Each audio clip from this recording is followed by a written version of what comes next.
જય હિન્દ મિત્રો, સ્વાગત છે તમારું મિશન ગુજરાત પોલીસ ચેનલમાં। મિત્રો, ઘણા મિત્રોના મેસેજ આવ્યા છે, સ્ક્રીનશોટ મોકલ્યા છે કે ઓનલાઈન ફોર્મ ભરવા વાળા કોન્સ્ટેબલના ફોર્મ ભરવાના 500 થી 700 રૂપિયા લે છે।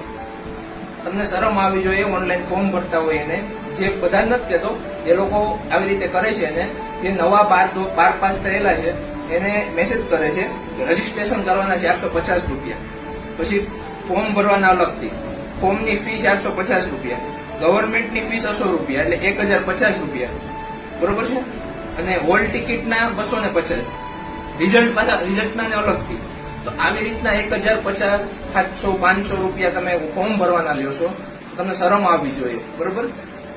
જે છોકરો નવો છે એને કઈ ખબર નથી, તમે એની પાસે એટલા રૂપિયા ફોર્મ ભરવાના લ્યો છો, તમે રિઝલ્ટ છે એ તો વેબસાઇટ ઉપર આવશે, તમે એને ગોતીને આપવાના છો, બરોબર છે। એટલે આવી રીતના ધૂતવાના રહેવા દો છોકરાઓને, બરોબર છે। એટલે જે લોકો નવા છે એ લોકોને ખાસ વિનંતી કે તમે જે ફોર્મ ભરવાના લગભગ 50 થી 60 રૂપિયા જેવા થાય છે, ઓકે, તમે જાતે ફોર્મ ભરી શકો, ભૂલ ના પડે એટલે આપણે કોમ્પ્યુટર વાળા પાસે જઈએ, તો આ લોકો આવા કામ કરે છે, બરોબર છે। તો મિત્રો, ફોર્મ ભરવાના 50 થી 60 રૂપિયા દેજો, વધારે આપતા નહીં, અને 100 રૂપિયા જે જનરલની ફી છે એ દેવાની, બાકી એટલા ફોર્મ ભરવાના ના હોય, બરોબર છે। તમે તમારા ફોનમાં પણ ફોર્મ ભરી શકો છો, ઓકે। તો ચાલો।